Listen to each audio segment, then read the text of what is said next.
जय Hind guys. Now start और next video lecture. अपनी कड़ी को आगे बढ़ाते हैं। इसके पहले की वीडियो लेक्चर्स में हम लोगों ने वेक्टर प्रोडक्ट की बात की थी, cross product of two vectors. और वहाँ जो एन कैप है ए क्रॉस बी में, अगर हमारे पास ए और बी कोई नॉन जीरो वेक्टर्स हैं और इसका क्रॉस निकाल रहे हैं, तो उसके क्रॉस में जो यूनिट वेक्टर का जो कंसेप्ट है हमने इसके पहले के लेक्चर्स में डिफाइन किया। अब उस कड़ी को आगे बढ़ाते हैं। और हमने कहा भी था कि अगर कोई भी कंफ्यूजन से एन कैप को लेकर होगा तो जो हम नेक्स्ट वीडियो बनाएंगे उसमें सारे प्रॉब्लम्स का जवाब आपका मिल जाएगा। तो वीडियो लेक्चर्स को बड़ा सीरियसली वॉच करना है और एक एक चीज को नोट भी बनाना है ताकि वो चीजें याद में रहें। और अगर आप नोट नहीं बनाएंगे, सिर्फ दिमाग में रखेंगे, तो चीजें दिमाग से स्लिप भी कर सकती हैं, स्किप भी कर सकती हैं। तो वो चीजें दिमाग में रहे तो उसके लिए साथ साथ आप नोट भी बनाएं। तो हम लोगों ने जब डिफाइन किया था क्रॉस प्रोडक्ट, तो वहाँ क्या था कि दो बातें थी कि अगर हमारे पास कोई दो नॉन जीरो वेक्टर्स हैं और नॉन जीरो वेक्टर्स इसके बारे में भी हमने बात किया था। तो ए क्रॉस बी जो हम लोग डिफाइंड करते हैं वो है mod of a mod of b sine theta, और ये एन कैप। अब सारा दारोमदार जो है वो एन कैप पे आके डिपेंड करता है। अगर एन कैप क्लियर है तो सारी चीजें इसमें क्लियर है। Mod of a mod of b, किसी वेक्टर का मॉड निकालना तो इजी चीजें हैं। चाहे थीटा क्या, theta traversed from a to b, ये कंसेप्ट वहाँ रहता है। और ये था हम लोगों का, अगर थोड़ी इसकी ज्योमेट्री की बात कर रहे हैं तो वो ये था, ये वेक्टर ए था और ये हमारा वेक्टर बी था। और जो रोटेशन होता है वो काउंटर क्लॉकवाइज, मतलब anti clockwise, theta traversed from a to b, ऐसे है दिस।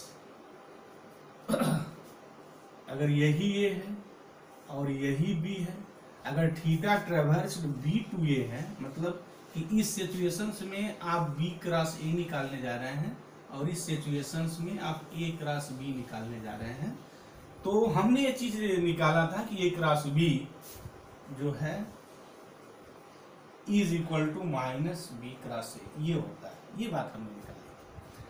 तो अगेन एक बार थीटा को हम कंसेप्ट को क्लियर कर रहे हैं, नहीं सॉरी, एन कैप को। और एन कैप की हमने जो बात की थी, दो बात की थी। एक बात ये की थी कि एन कैप क्या है, उस बात को यहाँ लिख लें। और listener again, students be serious, ध्यान से इस चीज को समझना है और देखना है। एन कैप की जो बारे में हमने बात की थी, पहली जो बात थी वो ये थी कि n cap is unit vector perpendicular to vector a and vector b both. ये था, एक बात ये थी कि जो यूनिट वेक्टर है एन कैप, वो वेक्टर ए और बी दोनों के परपेंडिकुलर होता है। साथ साथ लगे हाथ हमने एक और बात की थी कि n cap is unit vector perpendicular to plane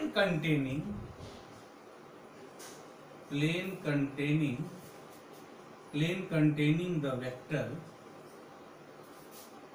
a and b, right. ये दो बात हमने लिखी थी, ठीक है। और हमने ए क्रॉस बी डिफाइंड किया था, और ए क्रॉस बी के डिफाइंड करने के लिए हमने कहा था कि ये non zero b non zero होना चाहिए, ठीक है। और साथ साथ एक बात और की थी कि जो थीटा का वेरिएशन है वो इनके बीच में होता है। एक बात हम थोड़ी यहाँ लिसनर से कहना चाहेंगे कि जब भी वो ए क्रॉस बी लिखे ना, तो ये पूरे लिखने की आदत बना लें, क्योंकि मैथमेटिक्स में कहा जाता है, बड़ा एक फेमस चीज है और बार बार मैं लेक्चर्स के दौरान स्टूडेंट्स को कहता रहता हूँ कि मैथमेटिक्स उन्हें आती है ना जो प्रैक्टिस करते हैं। यानी only way to learn the mathematics is to do the mathematics. अगर आप इस चीज को बार बार नहीं लिखेंगे, मैथमेटिक्स की दुनिया में अगर बार बार आप चीजों को नहीं लिखते हैं, प्रॉब्लम को आप बार बार नहीं सॉल्व करते हैं, तो कभी भी आप मैथमेटिक्स के कंसेप्ट को नहीं बना पाएंगे। तो जो लोग तैयारी कर रहे हैं, जिन लोगों को मैथमेटिक्स सीखनी है, बी सीरियस, वो हमेशा जब भी ए क्रॉस बी लिखें तो वो आदत ही बना लें, a non zero b non zero and theta vary from 0 to pi, वो पूरी कंप्लीट चीज को लिखें, तो उनके लिए कोई प्रॉब्लम फर्दर अवे किसी क्वेश्चन में ए क्रॉस बी को लेकर नहीं आएगी। अब एन कैप की बात है तो थोड़ा एक बार और हम यहाँ बात अपनी कर दें कि जब भी आप एन कैप निकालें, जब भी दो वेक्टरों का क्रॉस निकालना है, पहले देखिए किस वेक्टर का किससे निकाला जा रहा है। जैसे यहाँ ए क्रॉस बी निकाला जा रहा है, तो इसकी मीनिंग ये है कि ए और बी के बीच जो एंगल होगी ना, यानी जो थीटा ट्रेवर्स करेगा, जो घूमेगा, जो पार करेगा, वह ए से बी की ओर चलेगा। तो ठीक है, अब ए से बी की ओर अपनी अंगुली को मोड़िए और देखिए इजीली राइट हैंड सिस्टम में जब ए से बी की ओर अपनी अंगुली मोड़ते हैं तो अंगूठा जिधर होगा, this is the direction of the n cap. हमने इसके पहले के लेक्चर में बात की थी, अगेन एक बार थोड़ा उसको रिपीट कर दें। तो क्या करिए, जो वेक्टर ए है कहीं भी, जैसे ए क्रॉस बी है तो ए पर रख दीजिए। अब अपनी अंगुली को मोड़िए तो अंगूठा का जो डायरेक्शन होगा, तो अंगूठा जो है वो बाहर की ओर है, तो जो एन कैप होगा वो बाहर होगा, अंदर की ओर नहीं होगा। अच्छा, कैसा होगा कि ए और बी के परपेंडिकुलर होगा और वो बाहर की ओर होगा। ये यूनिट वेक्टर का कांसेप्ट है। अच्छा, अब इस फिगर में थीटा किधर ट्रेवर्स हो रहा है, ये जो एंगल जो थीटा है, दिस एंगल, ये थीटा ट्रेवर्स हो रहा है बी टू ए। तो अब हमने कहा हथेली को रखिए, तो जब आप ऐसे रखेंगे तो आप मोड़ेंगे तो फिर ये बी के बाहर मुड़ रहा है, अब बी से ए की ओर चलना है, यानी इस डायरेक्शन में अपनी अंगुली को मोड़ना है। तो कैसे आप मोड़ सकते हैं, आप ऐसे रख के तो आप इधर आप ऐसे मोड़ नहीं पाएंगे, ये तो प्रॉब्लम हो जाएगी। तो इजीली ये कैसे मुड़ेगा, आपको ऐसे रखना पड़ेगा। तो जब भी ऐसे रखेंगे मोड़ेंगे तो अंगूठा नीचे की ओर आ जाएगा। कहने का हमारा मतलब क्या होगा कि ए क्रॉस बी में जो एन कैप का जो डायरेक्शन होगा, बी क्रॉस ए में एन कैप का जो डायरेक्शन होगा, ठीक उसके अपोजिट हो जाएगा। और यूनिट वेक्टर है, दोनों का मैग्नीट्यूड एक ही रहेगा। ए क्रॉस बी में अगर ऊपर की ओर है तो बी क्रॉस ए में नीचे की ओर होगा। अगर ए क्रॉस बी में कोई स्टूडेंट कहता है कि नहीं वो नीचे की ओर है, मान लीजिए अगर वो अपना कोई डायरेक्शन ले लेता है, तो फिर जो बी क्रॉस ए का यूनिट वेक्टर होगा वो अपवर्ड ऊपर की ओर होगा। तो इस समस्या को ही सॉल्व करने के लिए हमेशा हम काउंटर क्लॉकवाइज ट्रेवर्स करते हैं थीटा को, और एंटी क्लॉकवाइज। ठीक है, ये तो बात तो हमारी एन कैप की है। अब यहाँ एक और बात आती है कि जो फंडामेंटल जो हमारे यूनिट वेक्टर्स हैं आई, जे और के, इनके साथ हम क्रॉस कैसे निकालते हैं, ये है। तो इसको हम अब क्लियर करने जा रहे हैं। हालांकि देखने में बड़ा आसान लगता है, बट जैसे जैसे वीडियो लेक्चर्स आगे की ओर चलेगा आपको खुद ही समझ में आएगा, नहीं ये इतना आसान नहीं है। तो चलते हैं, आते हैं इसके फार्मूले पे। तो आई क्रॉस जे मान लीजिए अगर मुझे निकालना है तो कैसे निकालें। अच्छा, एक बात और, आई जे के जो होता है ना परपेंडिकुलर होता है। अगर 3 परपेंडिकुलर हैं तो एक बात और हमेशा याद रखिए कि अगर आपको 3 परपेंडिकुलर लाइंस खींचनी है तो किसी एक प्लेन में नहीं खींच सकते हैं। कहने का हमारा मतलब यह है कि अगर हम कोई 2 परपेंडिकुलर लाइन के प्लेन में, मान लीजिए हमने अपने बोर्ड पे खींचा या आप अपने कागज के तल पे खींच रहे हैं, ये 2 कोई लाइन है, एक ये बी है और एक सी है, परपेंडिकुलर है। अब तीसरी कोई लाइन ऐसी आप बोर्ड पे हम नहीं खींच सकते हैं या आप कागज पर नहीं खींच सकते हैं जो AC के भी परपेंडिकुलर हो और AB के भी परपेंडिकुलर हो, यानी वो जो लाइन होगी ना वो ऐसी होगी, दिस ऐसा होगा, दिस डायरेक्शन ऐसा होगा। और थोड़ा हम उसको अगर बात बनाएं तो फिर वो ऐसी इस टाइप का होगा। देखिए जरा यहाँ ध्यान से कि दिस ये परपेंडिकुलर हो गया, दिस इज द परपेंडिकुलर, और जो तीसरा होगा वो ऐसा होगा, ये ऐसा, दिस ये इसके परपेंडिकुलर है और ये इसके परपेंडिकुलर है, ये इसके परपेंडिकुलर है, यानी ऐसा होगा वो दिस। अगर 3 परपेंडिकुलर लाइन आप खींचेंगे तो ये और ये अगर एक तल में है तो ऑटोमेटिक ये उस तल में नहीं होगा, यानी अगर 2 एक तल में है तो तीसरा जो परपेंडिकुलर खींचेंगे उस तल के परपेंडिकुलर हो जाएगा, उस तल के बाहर हो जाएगा। कहने का हमारा मतलब है तो तीसरी लाइन परपेंडिकुलर इस बोर्ड पे नहीं खींची जा सकती है। तो सुविधा के लिए हम लोग क्या करते हैं, कैसे बनाते हैं, और हमें पता है कि जो आई जे के जो फंडामेंटल जो यूनिट वेक्टर्स हैं वो तीनों परपेंडिकुलर हैं एक दूसरे को। तो हम फिगर में उसको ऐसे ड्रा करते हैं,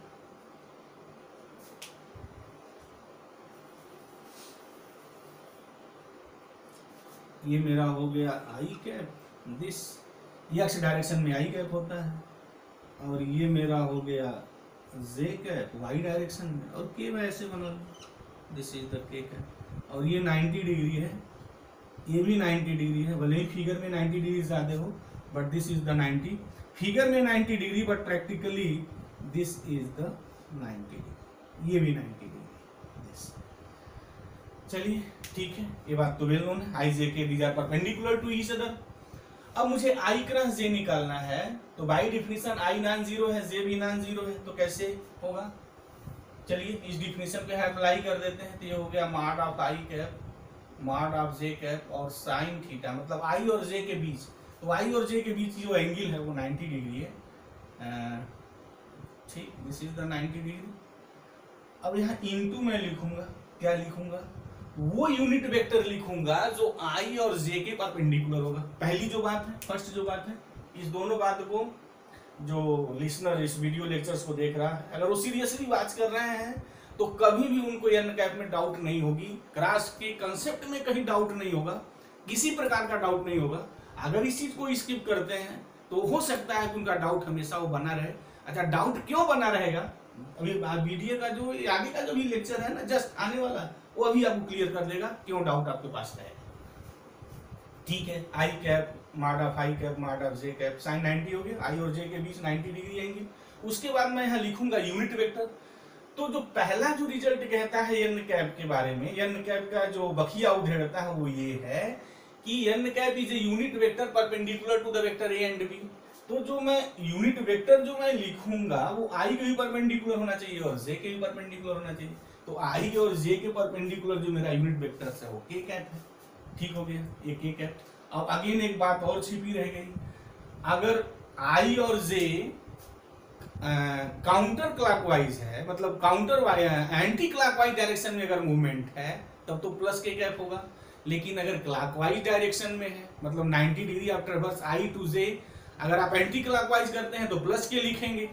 ठीक है, लेकिन अगर आई टू जे आप क्लॉकवाइज डायरेक्शन में ट्रेवर्स करते हैं तो डेफिनेटली वो माइनस के लिखेंगे। तो हमेशा हम लोग फिक्स कर देते हैं वो ये, और इस चीज को भी फिगर बना लें जो बिगिनर स्टूडेंट्स हैं, हमेशा ये फिक्स होता है always. This is the I cap, this is the J cap and this is the के कैप। और जो हम लोग डायरेक्शन हमेशा लेते हैं ऐसे अगर आप चलेंगे तो this is the direction of the clockwise, और हम जो मेजरमेंट करते हैं एंगल का वो हमेशा एंटी क्लॉकवाइज। एंटी क्लॉकवाइज क्या होगा, ऐसा होगा, तो फिर ये डायरेक्शन हो गया आई टू जे, जे टू के एंड के टू, दिस डायरेक्शन। जब भी चलेंगे तो हम ऐसे चलेंगे। तो आई क्रॉस जे जब हम निकाले हैं तो this is the anti clockwise, और एंटी क्लॉकवाइज में जो यूनिट वेक्टर होगा आई और जे के, ये तो क्लियर हो गया, के कैप है।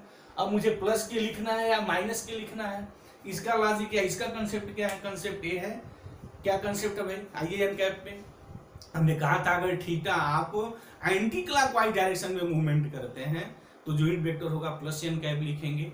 लेकिन अगर ए क्रॉस बी आप क्लॉकवाइज डायरेक्शन में मूवमेंट कर रहे हैं तो आप माइनस एन कैप लिखेंगे। तो यहाँ आप आ जाइए, आई टू जे का जो होगा आपका वो फिक्स होता है। बहरहाल आई टू जे हम लेते हैं जो डायरेक्शन आई जे के, ये फिक्स कर देते हैं, आई के बाद जे, दिमाग में बना लीजिए के। तो जब भी आई क्रॉस जे होगा तो इसका मतलब वो एंटी क्लॉकवाइज है, and this is the same figure. देख लीजिए ध्यान से, ये दिस डायरेक्शन, तो के कैप हो जाएगा। ठीक, mod of I 1 mod of J 1 91, और ये के कैप दिस, तो फिर ये हो जाएगा के, यानी आई क्रॉस जे के कैप होगा। तो निर्विवाद रूप से जे क्रॉस आई जब आप निकालेंगे तो माइनस के कैप हो जाएगा, सीधी सी बात हो गई। क्योंकि अगर आई से जे हम कह रहे हैं कि एंटी क्लॉकवाइज चल रहा है, तो फिर जे से आई का मूवमेंट जो 90 डिग्री होगा वो कैसा हो जाएगा, क्लॉकवाइज हो जाएगा। तो जब क्लॉकवाइज होगा तो फिर वो माइनस के कैप हो जाएगा। This concept is the clear here. ठीक है, अच्छा, सिमिलरली हम ये प्रूव कर सकते हैं, जैसे हमने आई क्रॉस जे निकाला तो के हो गया। अब अगर यही डायरेक्शन चलते हैं, जे क्रॉस के निकालते हैं तो जे क्रॉस के होगा वो आई कैप हो जाएगा। बट अगर के क्रॉस अगर जे निकालेंगे तो के क्रॉस जे, दिस डायरेक्शन क्या हो गया, ये क्लॉकवाइज हो गया और क्लॉकवाइज हो गया तो माइनस आई कैप। बस सीधा सपाट, अगर जे क्रॉस के आई है तो के क्रॉस जे माइनस आई हो जाएगा। अच्छा, के क्रॉस आई क्या लिखेंगे, k cross i cap what, k cross i cap is equal to this j cap, हो गई बात। अब यहाँ बात आती है जो मैं ये दोनों जो लिखा हूँ इसके कंसेप्ट की, अब यहाँ ध्यान देने की जरूरत है। अब हम आई क्रॉस आई निकालने जा रहे हैं, what is the value of I cross I. तो बाय दिस डिफिनीशन हम क्या लिखेंगे, ये लिखेंगे mod of I cap mod of I cap. अच्छा, आई और आई के बीच एंगल कितनी होगी, ये होगी साइन 0। आई, ये आई है ना, दिस आई और आई, तो दोनों जब एक ही है तो फिर एंगल क्या होगी, डेफिनेटली 0 एंगल होगी। तो आई और आई के बीच एंगल मेरी 0 हो गई। अब यहाँ फैसला करना है मुझे यूनिट वेक्टर का, यही तो है ना, this is the unit vector. तो प्रॉब्लम यहाँ तब नहीं होगी जैसे यहाँ ये 1 हो गया इंटू ये 1 हो गया और साइन 0 0 हो गया इंटू यूनिट वेक्टर हो गया, राइट। अब जब हम 0 से किसी में मल्टीप्लाई करेंगे तो ऑर्डिनरी यूनिट वेक्टर कुछ भी हो, जब आप 0 से मल्टीप्लाई करेंगे तो रिजल्ट तो 0 हो जाएगा, क्योंकि 0 की एक डिफिनीशन ये भी है कि अगर 0 में किसी रियल नंबर से आप मल्टीप्लाई करते हैं, इन्फिनिटिव ना हो, 0 में अगर किसी भी रियल नंबर से आप मल्टीप्लाई करते हैं या किसी भी कॉम्प्लेक्स में ही मल्टीप्लाई करें तो डेफिनेटली वो मेरा 0 हो जाता है। तो 0 में कोई क्वांटिटी का मल्टीप्लीकेशन आप करने जा रहे हैं, दिस इज द 0, तो आई क्रॉस आई 0 हो गया। बट मेरी प्रॉब्लम ये नहीं है, हमारा जो लेक्चर की जो थीम है ना वो ये निकालना नहीं था, ये अगर निकालना होता तो फिर डजंट मैटर, कोई मैटर ही नहीं होता, तो फिर इतना इसको इस वीडियो लेक्चर्स को 2 लेक्चर्स में लेके आना, ए क्रॉस बी को समझाना कोई मतलब की चीज नहीं रहती। मैं इस पे आता हूं कि what is the unit vector. Students या जो वीडियो लेक्चर्स को देख रहा है सोचे कि मैं यूनिट वेक्टर में क्या लिखूंगा, तो चलते हैं। मैथमेटिक्स की दुनिया में मैं बार बार कहता रहता हूं, जब भी कोई फैसला होगा या कहीं भी या किसी भी स्तर का मैथमेटिक्स का अगर क्वेश्चन है तो फैसला हमेशा उसकी डिफिनीशन और रिजल्ट पे होता है। तो चलते हैं डिफिनीशन पे चलते हैं। इसीलिए तो मैं बार बार जोर देता रहता हूँ कि जो डिफिनीशंस के एक एक वर्ड्स है ना वो दिल और दिमाग में बैठे रहने चाहिए, वो बिल्कुल क्लियर होने चाहिए, वही तो लॉजिक है, वही तो कॉन्सेप्ट है, वही तो मैथमेटिक्स है मेरी, जो हम डिफिनीशन देते हैं। अब डिफिनीशन यहाँ ये है, ये डिफिनीशन है ए क्रॉस बी की, और एन कैप की जो डिफिनीशन है हमने 2 दिया है। चलिए अब देखते हैं पहला क्या कहता है कि जो यूनिट वेक्टर जो n है ए क्रॉस बी में वो a और b दोनों के परपेंडिकुलर है, ठीक है। तो अब आ जाइए, तो मैं अब यहाँ उस यूनिट वेक्टर का मैं तलाश करूंगा बाय दैट डिफिनीशन, इस डिफिनीशन की रोशनी में जो i और i के परपेंडिकुलर होगा। तो i तो एक ही है, i को हम 10 बार लिखें तो फिर तो i हुआ, और i के परपेंडिकुलर आपके पास 2 यूनिट वेक्टर है, एक j कैप है एक k कैप है। तो फिर मैं क्या लिखूंगा, j कैप लिखूंगा या k कैप लिखूंगा। अब कोई स्टूडेंट अगर बिगिनर स्टूडेंट है तो फिर वो कहेगा क्या फर्क पड़ता है, यूनिट वेक्टर i के परपेंडिकुलर यहाँ हमारा क्या हुआ, 2 हुआ ना, एक j कैप हुआ एक k कैप हुआ, राइट। अच्छा दोनों i के परपेंडिकुलर तो दोनों है। इस डिफिनीशन के अनुसार इस जो कंसेप्ट है यूनिट वेक्टर n कैप का यहाँ, वो तो ये बताता है कि a और b के परपेंडिकुलर दोनों के होना चाहिए। तो जो i कैप है जो यूनिट वेक्टर होगा वो दोनों के परपेंडिकुलर होना चाहिए, और दोनों एक ही है, मतलब वो i के परपेंडिकुलर होना चाहिए। तो i के परपेंडिकुलर लफड़ा ये हो गया कि j भी कैप है और k कैप है। तो क्वेश्चन ये होगा कि आप j कैप लिखेंगे या k कैप लिखेंगे। तो सीधा सपाट हो सकता है कि 0 में कोई भी लिखें क्या फर्क पड़ता है, जब j लिखेंगे 0 से मल्टीप्लाई करेंगे तब भी 0 आएगा, k लिखते हैं तब भी मल्टीप्लाई करेंगे 0 ही आएगा, तो कोई फर्क नहीं पड़ता है। बट अगर आपको यहाँ लिखना होगा तो फर्क पड़ जाएगा ना। तो आप सोचिए, बताइए क्या आप लिखेंगे, क्या लिखना चाहिए है।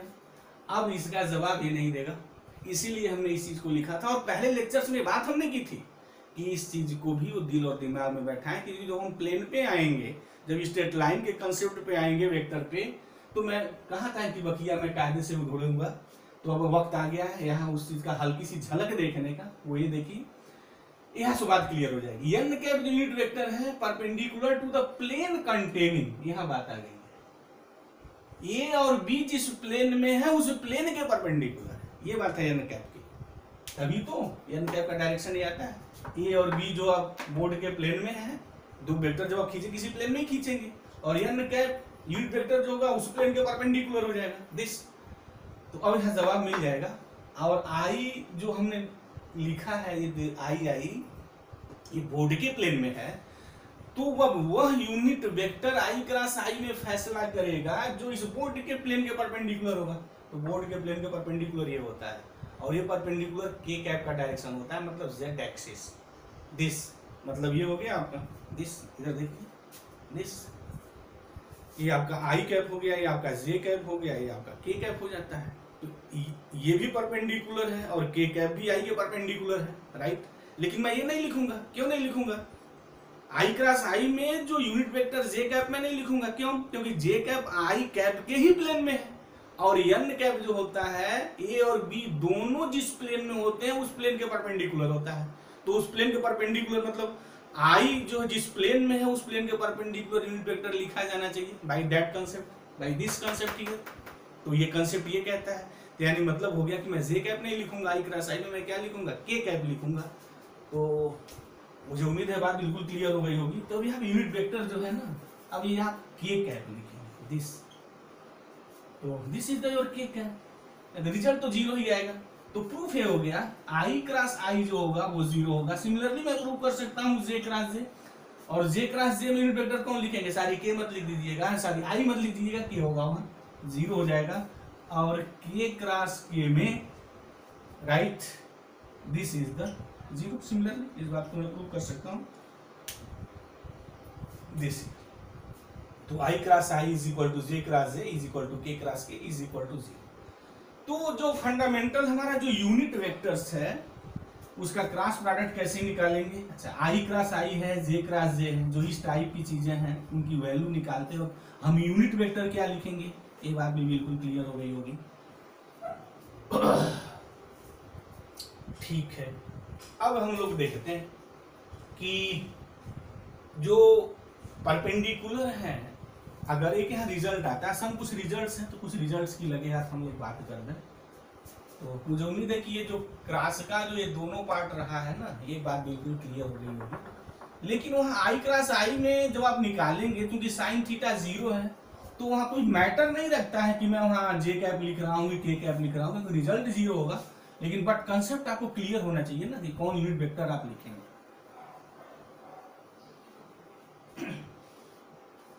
ठीक है,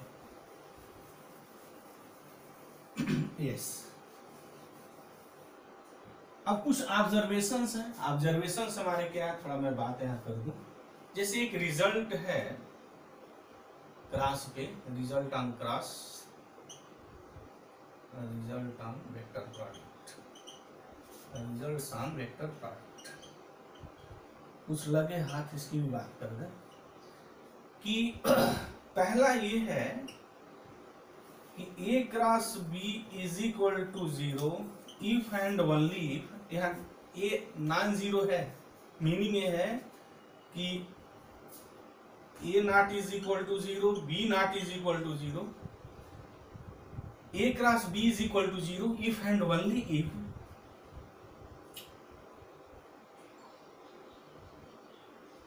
ए and B are parallel are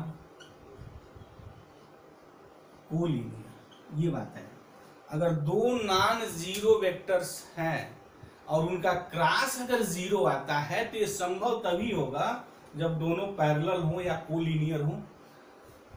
parallel का मतलब ये हो गया, ऐसा हो गया, दो वेक्टर ऐसे हो, या ऐसे भी हो सकते हैं, राइट, या ऐसे भी हो सकते हैं कि एक ही लाइन में दो वेक्टर मेरे लाइन कर जाए। कोलिनियर का मतलब ये हो गया कि एक ही लाइन सेगमेंट में रिप्रेजेंटेड बाय बोथ वेक्टर्स, एक ही डायरेक्शन में हो जाए, एक ही लाइन सेगमेंट में रिप्रेजेंट हो जाए। कोलिनियर का कंसेप्ट है। पैरेलल का ये है, और इसका मतलब है कि थीटा जीरो हो जाए, इसका मतलब यह है कि थीटा पाई हो जाए। और दोनों केस में हमें पता है कि साइन जीरो जीरो होता है और साइन पाई भी जीरो होता है। क्यों? क्योंकि ए क्रॉस बी में थीटा, और थीटा अगर जीरो है तब भी साइन जीरो है, और थीटा अगर पाई है तब भी जीरो है। मतलब क्या हो गया कि दो नॉन जीरो वेक्टर का क्रॉस तभी जीरो होगा, या वो पैरेलल होंगे या कोलिनियर होंगे। Always keep in mind that concept. अक्सर आता है जब भी टेक्निकल चीजें आती हैं तो चीजें फंस जाती हैं। अगर टू नॉन जीरो की बात है, लगे हाथ एक और रिजल्ट की मैं बात कर दूं, एक और है कि if a cross B is equal to अगर जीरो है। अब ये बात नहीं लिखी गई है, दिस इज द लॉजिक। यही तो एग्जामिनर पटकता है जब स्टूडेंट्स अच्छी खासी तैयारी करने वाला फंस जाता है, क्योंकि वो इन डिफिनीशनों को ना वो बड़ा हल्के में लेता है। और सारी हल्के में आप मत लीजिए, अगर हल्के में आप लेंगे तो क्वेश्चन आपको भारी लगने लगेगा, और क्वेश्चन फिर तो भारी पड़ जाएगा। क्वेश्चन आपको इजी लगे उसके लिए पहली शर्तें हैं मैथमेटिक्स की, जो डिफिनीशन है उसमें जो कीवर्ड्स लिखे हैं एकदम बिल्कुल पोस्टमार्टम की तरह क्लियर होने चाहिए, एक एक वर्ड्स उसके क्लियर होने चाहिए। अब जैसे यहाँ है कि इफ ए क्रॉस बी लिखा है, पहले में तो कंडीशन है कि ए नॉन जीरो है, बी नॉन जीरो है, और ए क्रॉस बी दो वेक्टरों का क्रॉस अगर जीरो है तो कब ये संभव है, इफ एंड ओनली या तो ए बी के, या तो दोनों वेक्टर्स पैरेलल हैं, आप कोलिनियर है। अगर दो वेक्टर्स पैरेलल और कोलिनियर है तो उल्टा ए क्रॉस बी जीरो होगा। लेकिन अगर कहीं लिखा है if a cross B is equal to zero, उसके बाद क्या क्या हो सकता है? उसके बाद ये हो सकता है कि आइदर, मैं लिख दे रहा हूं और इस चीज को लिसनर नोट कर रहा हूं, आइदर ए जीरो हो आर बी जीरो हो, ठीक है, या दोनों जीरो हो सकता है, कोई अच्छा ये जीरो मतलब यहाँ जीरो वेक्टर्स है, ये बात होनी चाहिए, ये हो सकता है आर, ये बात हो जाए, ये पहली वाली बात हो जाए, a and B are parallel or collinear, ये बात हो जाए हमारी, या तो पैरेलल हो जाए या कोलिनियर हो जाए। अगर ए क्रॉस बी जीरो लिख के छोड़ दिया है तो वहां ये सारी बातें आएंगी, लेकिन अगर ए नॉन जीरो है, बी नॉन जीरो है और ए क्रॉस बी जीरो है तो फिर ये दो बात आएगी, या तो पैरेलल होगा या कोलिनियर होगा। लेकिन अगर ए क्रॉस बी अगर जीरो लिख दिया और पूछ रहा कि क्या क्या हो सकता है क्रॉस की दुनिया में, तो फिर या तो ए जीरो होगा या बी जीरो होगा या दोनों जीरो हो सकते हैं, राइट, या ए बी के पैरेलल होगा या ए बी कोलिनियर्स होंगे, ये मेरी बात होगी। तो मुझे उम्मीद है कि क्रॉस प्रोडक्ट की जो बात थी एन कैप का जो इंपॉर्टेंस था वो बिल्कुल क्लियर हो गया होगा, और इस पे एक रिजल्ट है, रिजल्ट भी ध्यान रखें। अब इसके बाद हम लोग एनसीईआरटी के जो क्वेश्चंस हैं वो सॉल्व करेंगे। तो अगर आपको कोई प्रॉब्लम इसको समझने में रही है तो आप प्लीज कमेंट बॉक्स में जाइए और कमेंट करिए, श्योर कमेंट करिए कैसा लगा आपको, क्या चीजें नहीं समझ में आई, फिर हम अगला वीडियो लेक्चर्स बनाएं तो उस चीज को हम ध्यान दें। और दूसरी बात, अगर आपने हमारे चैनल को सब्सक्राइब नहीं किया तो प्लीज इसको सब्सक्राइब कर लीजिए। Thank you very much guys, जय हिंद।